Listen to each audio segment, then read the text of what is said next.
Hi வணக்கம். நான் உங்கள் விமல்ஸ் கிச்சன்லேருந்து விமல்.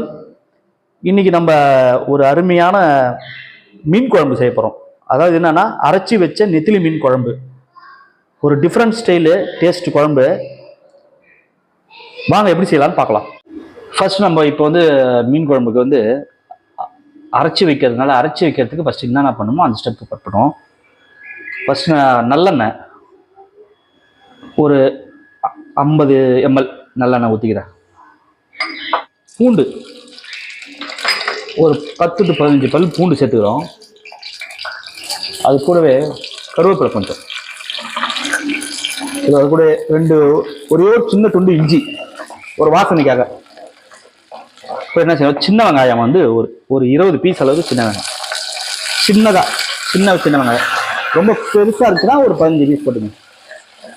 இப்போ என்ன செய்யணும், ஒரு எலுமிச்சை சைஸ் அளவுக்கு புளி நம்ம வந்து இது கரைச்சல் யூஸ் பண்ண போகிறதில்ல, முழு புளியாக போட்டு நான் இதிலே வதக்கி அரைச்சி அப்படி செய்ய போகிறேன். இப்போ இது வதங்கும் போதே ஒரு பெரிய சைஸ் தக்காளி அதையும் நல்லா வதக்குங்க. ஒரு 1/4 ஸ்பூன் அளவுக்கு மஞ்சள்தூள்.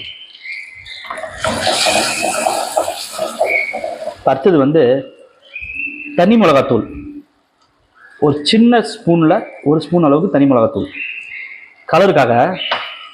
அது கூடவே வந்து குழம்பு மிளகாத்தூள், வீட்டில் அரைச்ச மிளகாத்தூள்ல அது ஒரு 1.5 ஸ்பூன்.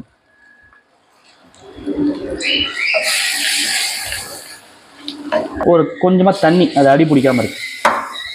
ஒரு 5 நிமிஷம் மறுபடியும் இந்த மசாலா அரைச்சி நம்ம திருப்பி குழம்பு கொதிக்கிடும் போது இதுக்கு தேவையான அளவு கொஞ்சம் உப்பு சேர்த்துக்கிறேன். ஒரு ஸ்பூன் அளவு உப்பு சேர்த்துக்கிறேன். இப்போ ஒரு 5 நிமிஷமா நல்லா இது பண்ணிச்சு. இப்போ வந்து ஒரு தேங்காய் கொஞ்சமாக ஒரு 1/4 கப் அளவு தேங்காய் சேர்த்து இது கூட வதக்கிறேன். அவ்வளோதான், நம்ம மசாலா ஆல்மோஸ்ட் ரெடி ஆயிடுச்சு. இப்போ இதை வந்து ஆற வச்சு மிக்சியில் அரைச்சிக்கிட்டு தான். இப்போ நம்ம வந்து வதக்கின மசாலா அரைச்சி ரெடியாக இருக்குது. இப்போ வாங்க மீன் குழம்பு தாளிச்சிடலாம். எப்படி செய்யறோம்னு பார்ப்போம். இப்போ இன்னொரு ஏற்கனவே ஒரு 50 ml அதில் அரைச்சிக்கணும். இப்போ இங்கே ஒரு 50 ml நல்லெண்ணெய். இது எல்லாமே நல்லெண்ணெய் தான் சேர்ப்போம். லாஸ்ட்டாக ஒரு ஸ்பூன் தேங்காய் எண்ணெய் வாசனைக்கு யூஸ் பண்ண போகிறோம். எண்ணெய் ஊற்றிட்டு இது வந்து வடகமும் வெந்தயம் சும்மா ஒரு 1/4 ஸ்பூன் வெந்தயம், வடகம் ஒரு 1/2 ஸ்பூன் வடகம் பொரிஞ்சிச்சு. இப்போ வந்து நம்ம அரவையில் வந்து ஒரு 10-15 பூண்டு போட்டிருக்கோம். இதில் முழு பூண்டா ஒரு 10 பூண்டு போட்டிருக்கோம். ஒரு பச்சை மிளகா, ஒரு 5-6 சின்ன வெங்காயம், இது கூட ஒரு கருவேப்பிலை கொஞ்சம்.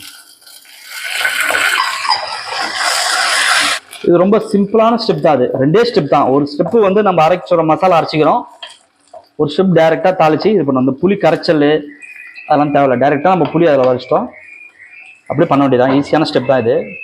குழம்பு ரொம்ப டேஸ்ட்டாக இருக்கும். இப்போ நல்லா வதங்கிடுச்சு. இப்போ வந்து நம்ம அரைச்சி வச்ச மசாலாவை சேர்த்துக்கிறோம். இப்போ அரைச்சி வச்சதை அப்படியே ஊற்றிட்டு கொஞ்சம் தண்ணி சேர்த்துங்க. இப்போ அந்த கொதி வரலாம், அதில் நல்லா வதங்கினாலும் இதில் கொஞ்சம் பச்சை வாசனை இருக்கும். அதனால இது நல்லா கொதி விடுவோம். இப்போ நல்லா குழம்பு கொச்சின்னு இருக்கு. இப்போ சால்ட் செக் பண்ணிட்டு இப்போ நம்ம வந்து மீன் போட போகிறோம். நான் வந்து ஒரு 50 ரூபாய்க்கு நெத்திலி மீன் வாங்கியிருக்கேன். அது உங்களுக்கு எவ்வளோ மீன் தேவையோ அந்த அளவுக்கு, இது குழம்புக்கு எவ்வளோ தேவையோ அந்த அளவுக்கு வாங்கி போட்டுங்க. இப்போ இதில் வந்து நம்ம முழுசாக அப்படி மீனை சேர்த்துக்கிறோம். அவ்வளோதான். குழம்பு கண்டிப்பாக நீங்கள் ட்ரை பண்ணுங்கள். ஏன்னா வந்து ரொம்ப டேஸ்ட்டாக இருக்கும். இது அரைச்சி வச்சதுனால ரொம்ப நேரம் கொதிக்க தேவை. ஏன்னா இது நம்ம ஆல்ரெடி வந்து இந்த சட்டியில் செய்கிறோம், ரொம்ப சூடு இருக்கும். மீன் அதிலே வெந்துடும். ஜஸ்ட்டு 1 நிமிஷம் அந்த நெருப்பு இருந்தால் ஆஃப் பண்ணிடலாம் அடுப்பை. 1 ஸ்பூன் அளவுக்கு தேங்காய் எண்ணெய், சும்மா ஒரு வாசனைக்கு. உங்களுக்கு தேங்காய் எண்ணெய் வேணாம்னா விட்டுருங்க. 1 ஸ்பூன் அளவுக்கு தேங்காய் எண்ணெய் சும்மா ஒரு வாசனைக்கு சேர்த்துக்கணும். அவ்வளோதான். மீன் குழம்பு ரெடி ஆயிடுச்சு. குழம்பு இப்போ ரெடி ஆச்சு.